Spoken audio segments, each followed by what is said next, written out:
औरत का फैसला। नैतिक मूल्यों से ये कहानी भले ही आपको इंसाफ करती ना दिखे, लेकिन जिम्मेदारियों की नजर से देखेंगे तो शायद कुछ समझ में आए।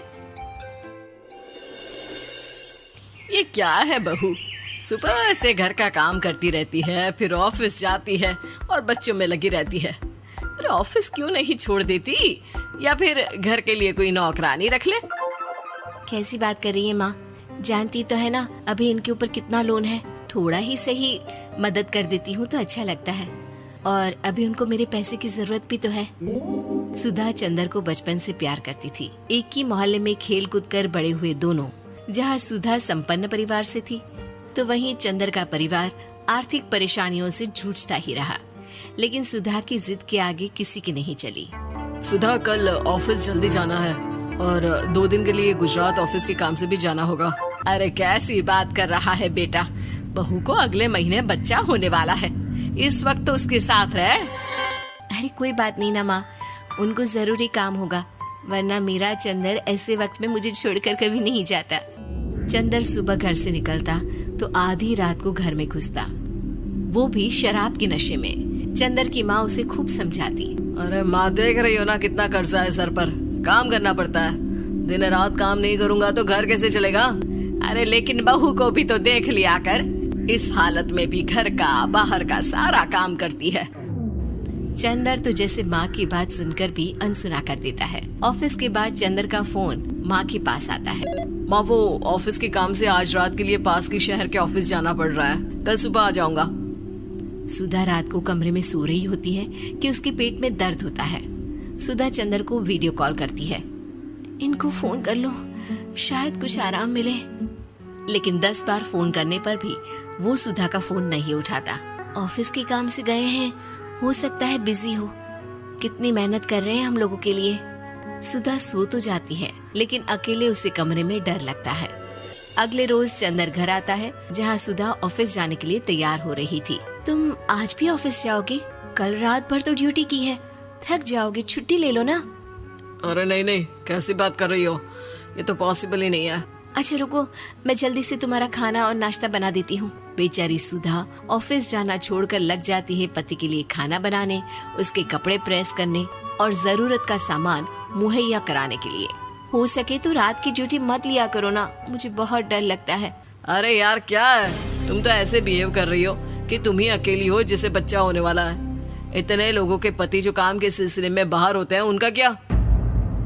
सुधा को चंदर के मुंह से ये बातें अजीब लगती है। अरे हुआ क्या है तुमको? पहले तो तुम मेरा कितना ख्याल रखते थे, मेरे पास रहते थे, मेरी दवा से लेकर खाने पीने तक का सारा ख्याल। और अब इस बार तो तुम एक दफा भी मेरे साथ डॉक्टर के पास नहीं आए, क्यों? अरे पागल हो गई हो क्या? पागल वाली बात कर रही हो।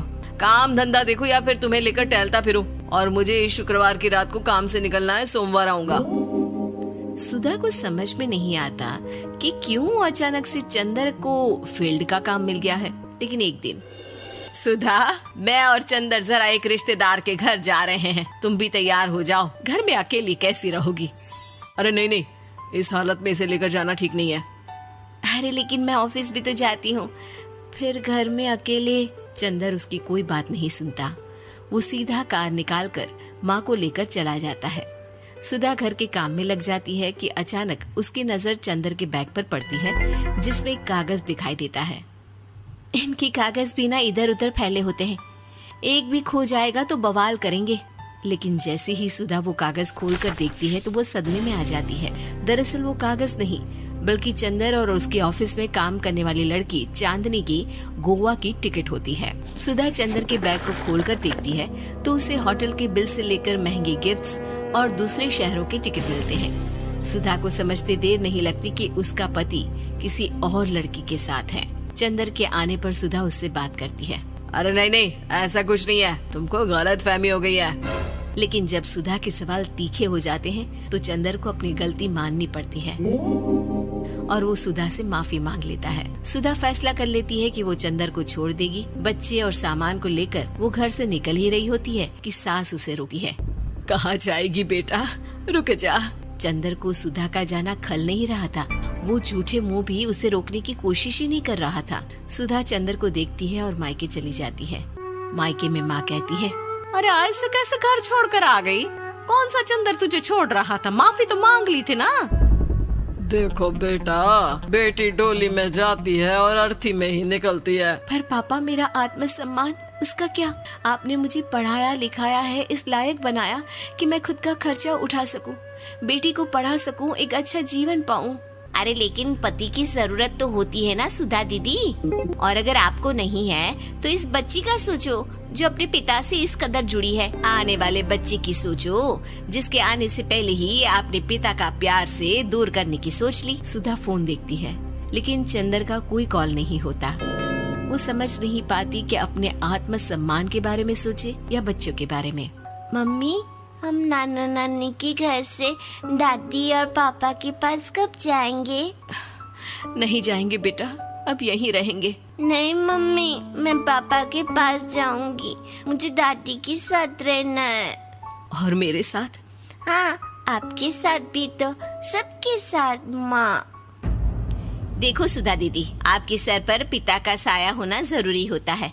अपने घमंड के लिए पिता और बेटी को अलग मत करो। सुधा अब सामान उठाकर अपने ससुराल जाने लगती है, लेकिन मन में सवाल रह जाता है कि जिसे दुनिया घमंड समझ रही है वो उसका आत्मसम्मान था। चंदन ने माफी जरूर मांग ली, लेकिन कभी ये एहसास नहीं दिलाया कि वो सिर्फ उसी का है। Thanks for watching video. Please subscribe my channel.